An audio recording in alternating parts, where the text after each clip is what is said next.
Бүгінгі қоғамда азаматтық неке ұғымы жыл өткен сайын кең етек жайып келеді.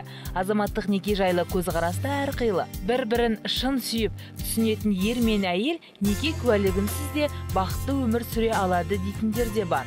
Керісінше, ресми үйленбеген жұбайлар бір-бірінің өміріне жауапкершілікпен қарамай. Мұндай некенің ғұмыры қысқа дейтіндер де табылады. Ал азаматтық некеде тұрған және тұрып жатқан біздің кейіпкерлер не дейді? Азаматтық некеде 6 жыл тұрдым бір жігітпен. Баста ол жігіт маған бірге тұрайық деген ұсыныс жасаған кезде мен бір қуаныш сезімде болдым енді. Оны жасырудың қажеті жоқ. Өйткені деген мен ойладым, бірге тұрайық деген ұсыныс, ол бір жаңағы семья болуға бір қадам алға жылжу деп түсіндім. Бас кезінде көптеген сыйлықтар болды, көңіл бөлді. Бір жанұяның отағасы ретінде өзін сезінген сияқты болды ол жігіт. Мен де солай сезіндім өзімді, жары болдым деп өзімді есептедім.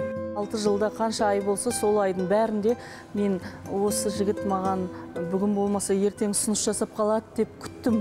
Менің жарым боласың ба деген. Бірақ енді ондай ұсыныс болмады. Бір жағымсыз мінездерімді көрді, мен де оның жағымсыз мінездерін көрдім. 15 жылға, 20 жылға созбайық деп сонымен тоқтаттық. Азаматтық некеде тұрған кезде ол жігіттің жауапкершілігі аз болады. Негізі заң түрде неке дұрыс.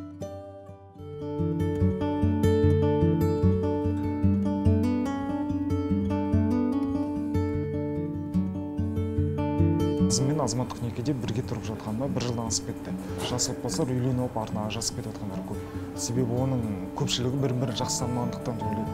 Қыз кезінде бәрі жақсы, жаман әйел қайдан шығады деген негізі жақсы айтылған сөз деп ойлаймын. Қыз кезінде басқа адам, ол бірге тұрғаннан кейін басқа адам екенін білесің.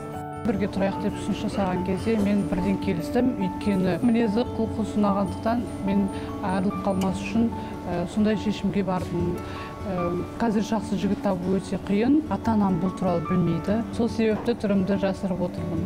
Енді бұрынғының адамдары егер де біліп жатса, тезірек үйлендіруге тырысса болады.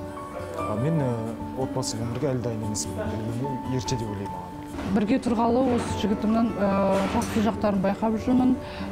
Өзін ғана ойламайды, болашақ отбасын құруға дайын екенін өзін көрсетіп жүр. Болашақта заңды некеге тұрып, үлкен той жасап, үлгілі отбасы болатынымызға сенемін.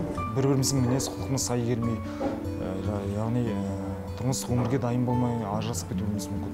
Ер азамат болғандықтан менің алға қойған жоспарларым көп, яғни қазіргі жағдайым менің нағыз өзімді өзім шыңдап жетілдіретін уақыт деп ойлаймын.